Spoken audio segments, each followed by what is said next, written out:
Hello, listener of the Third Sector podcast. This is Lucinda, bringing you the third and final episode in our latest limited series, When Charity Goes Wrong. But before we begin, please be aware that it contains a reference to suicide in the first couple of minutes. Hi, my name is Taylor. I'm 18 years old and I use he, him pronouns.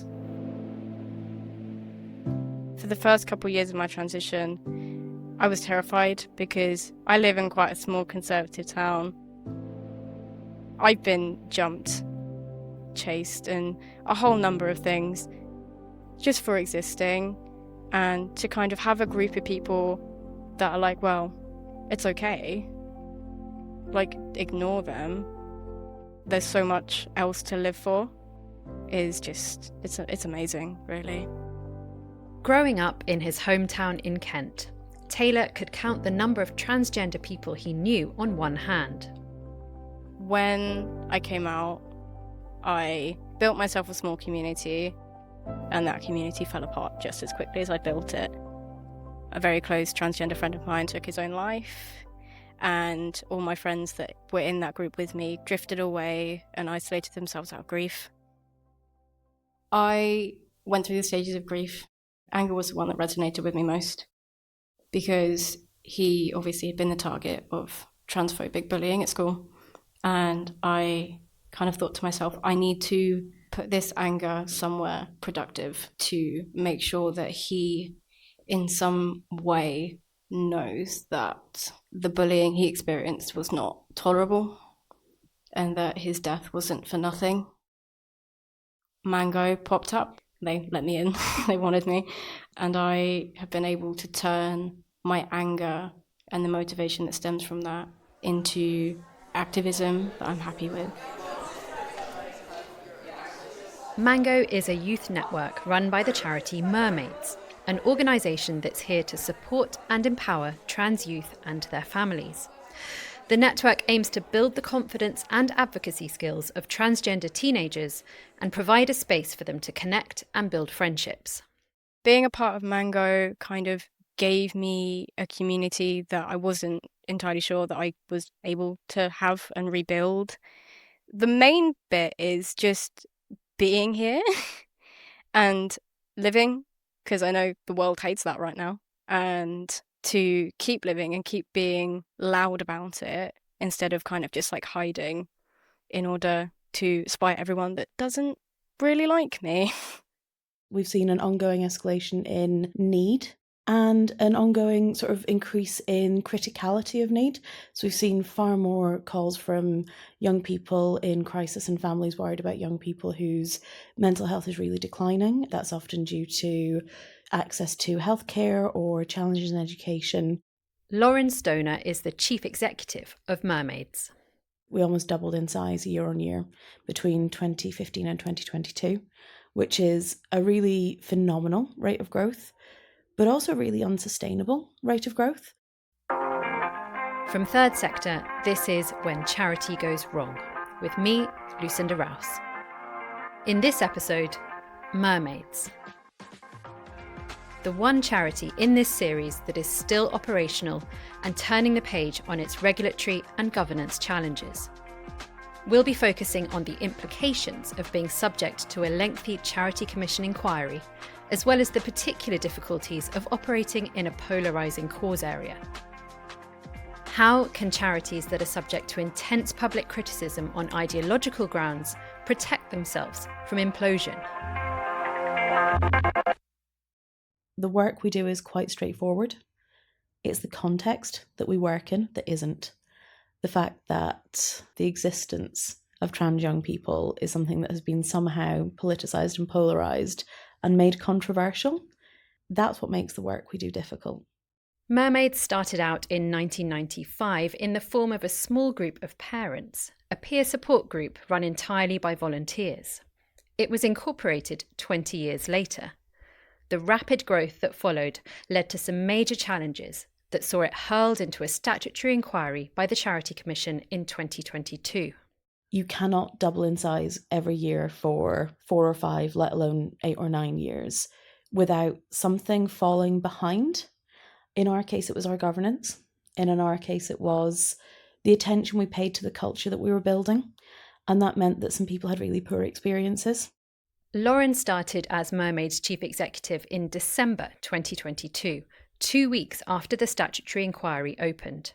Her predecessor, Susie Green, the charity's first paid staff member and one-time chair, had left abruptly, 3 days before the inquiry was launched. And Mermaids was in the throes of a press storm over safeguarding concerns. We had been running a binder service, which was a service by which a young person or parent could access a free or low-cost chest binder from our team. A chest binder is a device worn under clothes that flattens the breasts of the wearer. It's used by some transmasculine people.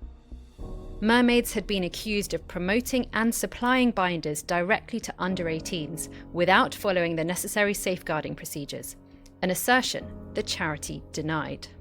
We went through the same briefings, we went through the same assessment, we went through the same safety processes, whether it was a young person or a parent. So this was not us providing binders to anyone who asked. This was not us promoting a service that was fundamentally unsafe. This was us providing a service to reduce the costs of being trans to young people and families who needed that most.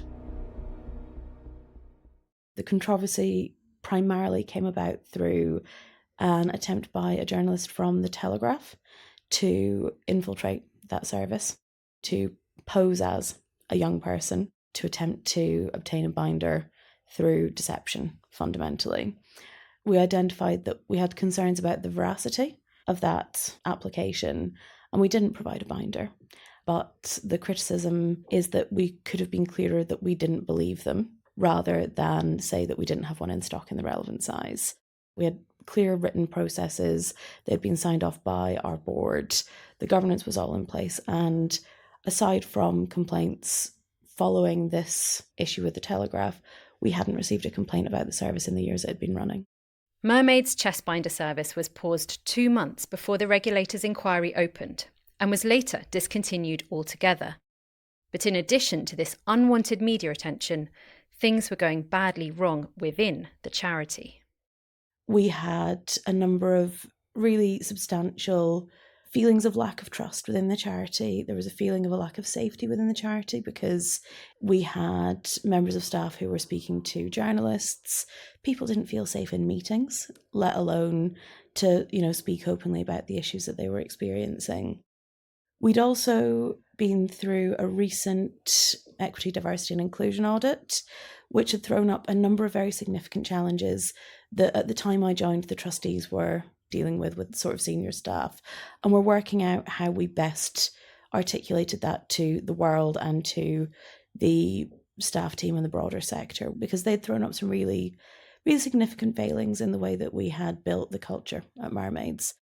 The Equity, Diversity and Inclusion, or EDI, audit revealed oppression, discrimination and harassment of some minority staff. In January 2023, Mermaids' chair issued a statement apologising unreservedly to all those affected, and she pledged to respond to the institutional weaknesses the audit had found. This EDI review had been commissioned by Mermaids' trustees, but the Charity Commission's inquiry followed a compliance case that had been triggered by public complaints. They'd received a huge volume of complaints about our conduct as a charity, and as a result decided that the best course of action was to put us into a statutory inquiry focused primarily on our governance, leadership and management. And our inquiry was quite unusual because it wasn't, here's a specific allegation, please respond to it. It was a very broad brush, we have concerns about your governance, leadership and management. That meant that the Commission had an almost open book. Almost 2 years later, the Charity Commission published its inquiry report. So what did it find? David Holdsworth, the regulator's chief executive. In essence, we found that the charity didn't ensure its governance, its practices, or its culture kept pace with its growing size or profile, and that the charity exposed itself to risk as a result of that. The inquiry report details friction between the then chief executive, Susie Green, and the board of trustees. This was regarding Green's performance and the policies relating to the trustees' supervision of her. Compounding these problems was a high turnover of trustees, with more than 41 counted since the charity's registration 7 years earlier. Lauren lays out the challenges of cultivating the right internal culture at an organisation when the onus is on the trustees. We can talk about governance processes. We can talk about all the things that you might not see and all the red flags you might not see, and those are quite binary. But with culture, it's more of a feeling. And particularly if you have trustees who are taking the governance rather than operational piece seriously, they're not going to be in and about the organisation every single day. They're not going to have that, what's the look and feel of the office, particularly if you don't have an office. And that's really difficult for a trustee to get the sort of measure of. You know, to understand what's the culture like around here, that's a really difficult question. You have to be able to trust your exec to a degree, and you have to hope that someone will say if something's wrong. But the Mermaids trustees had been paying due attention to its culture. The EDI review was commissioned 8 months before the statutory inquiry opened, and the work had begun even earlier. We had started a lot of racial justice work in 2020-21 in the wake of the George Floyd murder and the Black Lives Matter movement that had identified some real concerns amongst the senior leadership team and amongst the board, and they decided that the best thing to do was to bring in an external expert to do a review, as many charities were doing at the time. We should have told the Commission about that at the time, because it raised some really fundamental concerns about the culture in the organisation, particularly as we were already engaging with them by that time on matters like safeguarding. Once the Commission's inquiry opened, Lauren says the charity set to work immediately to address its internal problems, bringing in the National Council for Voluntary Organisations, or NCVO. We commissioned NCVO to review our governance. They made around 20 recommendations, about a third of which had been actioned by the time we got their report, which paints a really clear picture of an organisation that was very alive to the challenges we were experiencing and some of the things that we were addressing. So many of the recommendations that I read in our ADI report, so many of the recommendations that I read in our NCVO report were things that you would look at any charity that's had a rapid growth trajectory, whatever size they are, whatever space they're in, whether they are LGBT, whether they are youth, whether they are disability. And you'd go, actually, those feel like growing pains. Those feel like things that we've not caught up with yet. And then there were a few that you went, oh, actually, that feels like a real worry. Let's dig into that a little more. So the inequitable experiences of our trans staff and our staff of colour were things that our chair at the time said she was deeply shamed by. And I absolutely agree.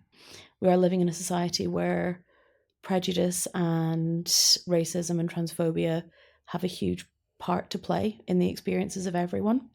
And we can't be entirely insulated from that as a charity. But we can do our best to build a culture that doesn't welcome and doesn't entrench those inequalities. By the time the Commission's report was finally published in October 2024, a significant amount of work had already been done to address the issues the inquiry was looking into. So what impact did the 2-year inquiry have on Mermaids' ability to operate? Our income dropped by 48%. Between 2022-23 and 23-24. So it's had a huge impact on fundraising. From an organisation who had historically found it very easy to fundraise, we saw trusts and grants grind to an absolute halt. We had at one point nearly £400,000 of funding just paused. We had obviously corporates not wanting to work with us because of the reputational impact, and because if an organisation spoke openly about collaborating with us or spoke openly about funding us, they would receive a huge social media pile-on that was very coordinated by anti-trans and anti-rights activists, which obviously drove that pretty much to a halt as well. That drop in income obviously meant that we had to make some difficult choices around staff and around the services that we deliver. So we've not had the ability to develop new services in the way that we'd probably have wanted to. We've also not had the ability to maintain the level of support staff, maintain the level of services and things like we've cut the hours of our helpline. It's had impacts across the whole charity. A 15-month inquiry has a huge impact. A 23-month inquiry has an absolutely abysmal impact. So we were at that point thinking about, how do we keep the lights on until this inquiry is complete? So how did Mermaids manage to keep going? Mermaids was an unusual organisation in that we went into inquiry with a phenomenally large cash reserve that enabled us to survive that inquiry. Most charities, irrespective of the sector, don't have 200 grand handy to spare to pay lawyers.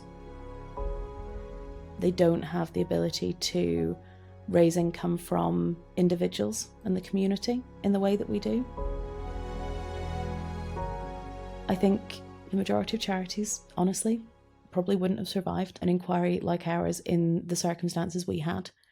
And that isn't what a regulator should do. You know, a regulator should support, should challenge, should take action when they need to.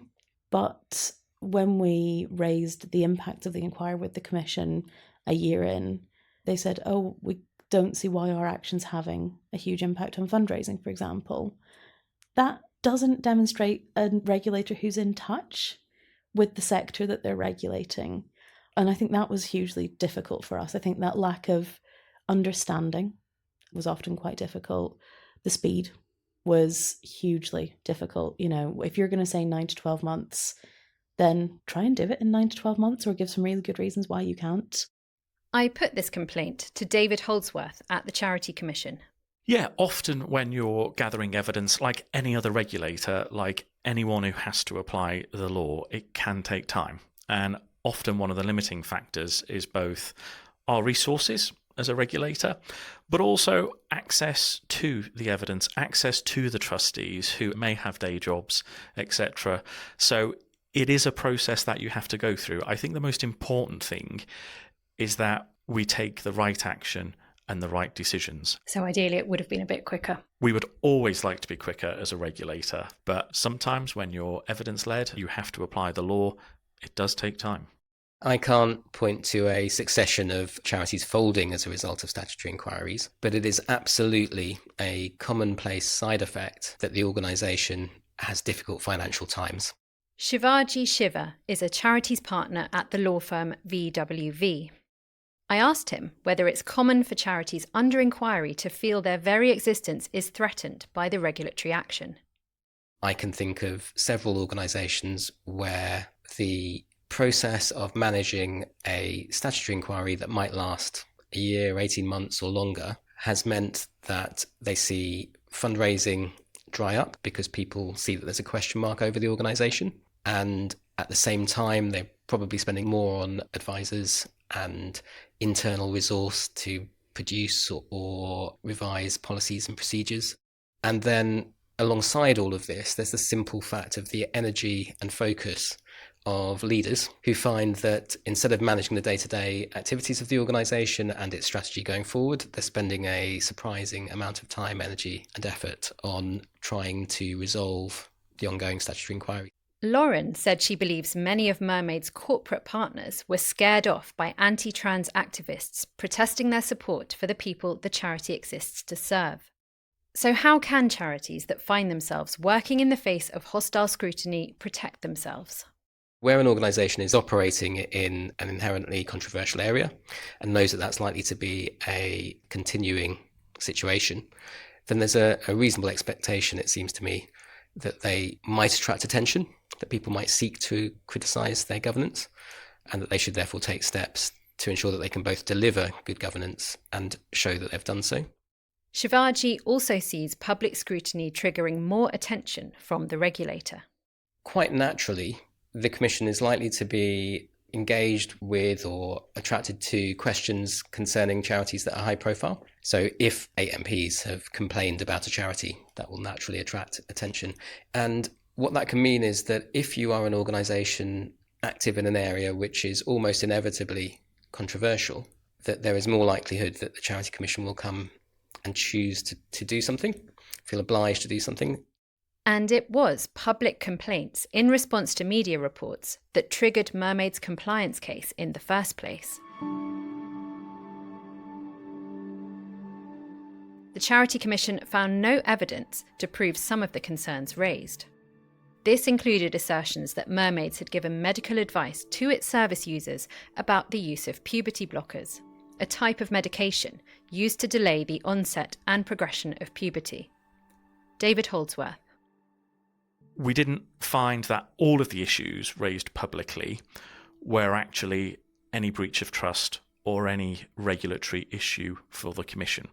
There was no evidence that the charity was providing medical advice, which would have been outside their charitable purposes.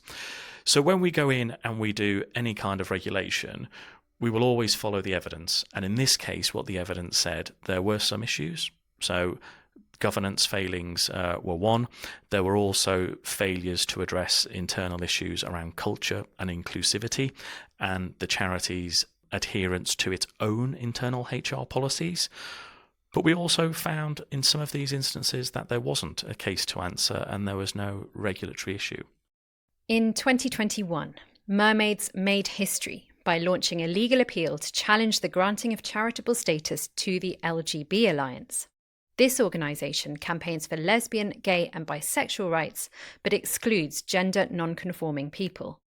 Mermaids said it denigrates those who support trans people. The appeal was dismissed in July 2023 when 2 judges ruled that Mermaids was not entitled to challenge the decision made by the Charity Commission. I asked David about this.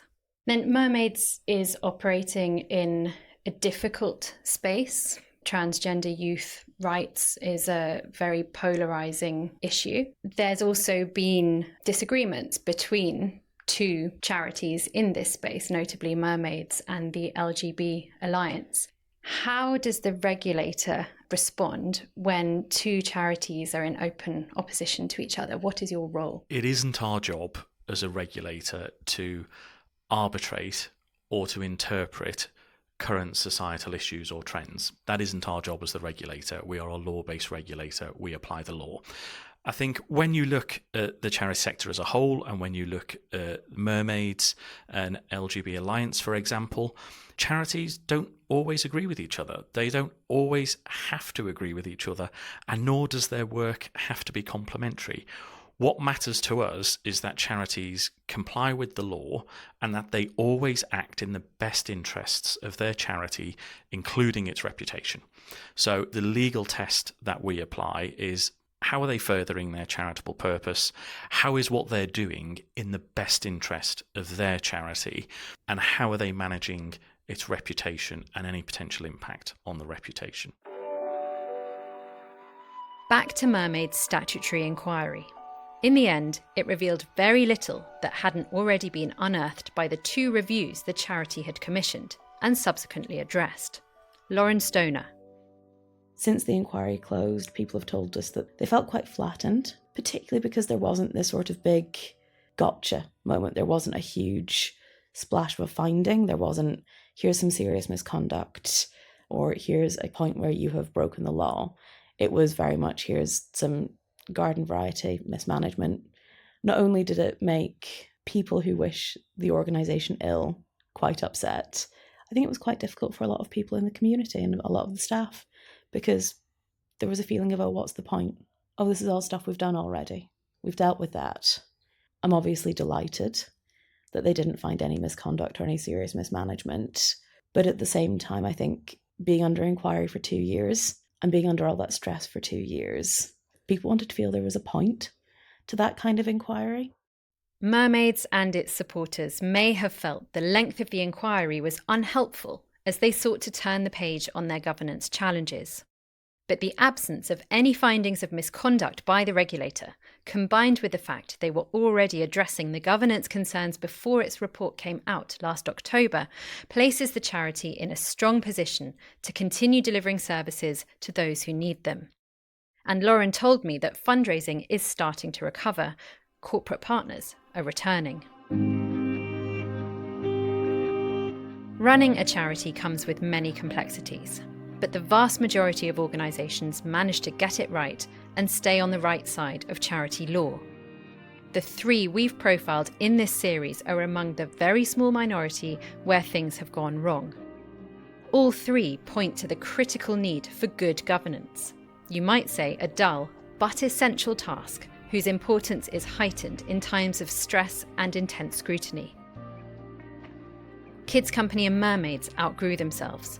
The Captain Tom Foundation never really got off the ground.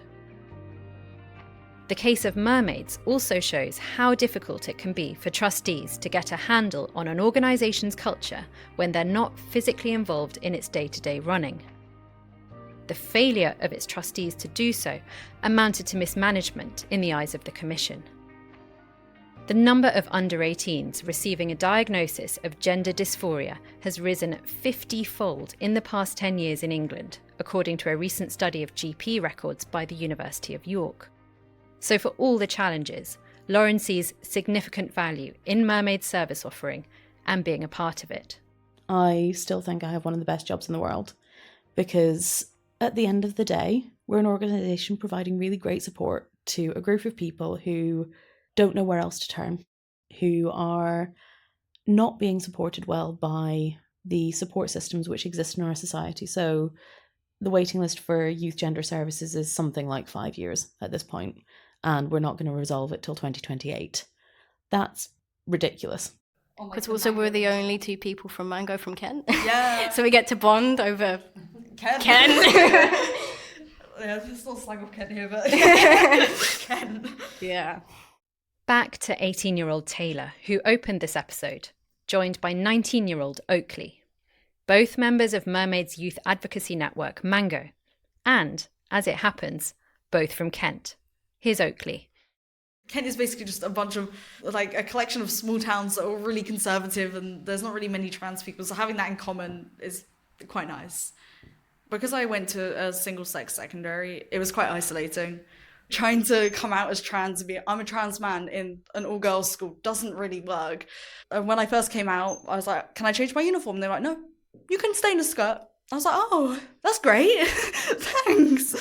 I went to secondary, and I remember I met, like, my first ever trans person. I was like, oh my gosh, who are you? Like, oh, that's me. And then that's when I sort of started going into my own identity and realising, okay, who am I actually? Am I really this tomboy character, or am I actually a man? And that's what I want to pursue. Both Oakley and Taylor consider the activism supported by the Mango Network to be a critical way of combating transphobia. Here's Taylor. It almost feels like my job to educate people to be tolerant and to understand it. Because I'm a very firm believer that hate comes from being uneducated. And so does intolerance. When Charity Goes Wrong was brought to you by Third Sector, the UK's leading title for the voluntary and not-for-profit sector. It was written and presented by me, Lucinda Rouse, and produced by Nav Pal. The executive producer was Ollie Peart at Rethink Audio. The art director was David Robinson. We hope you've enjoyed listening. And if you have, there are a few simple ways that you could support us. Firstly, you could spread the word to others who might be interested but haven't found us yet. And leaving a positive rating or review on the podcast platform you use would really help us. We'd love to hear your feedback on the series. Thank you for listening.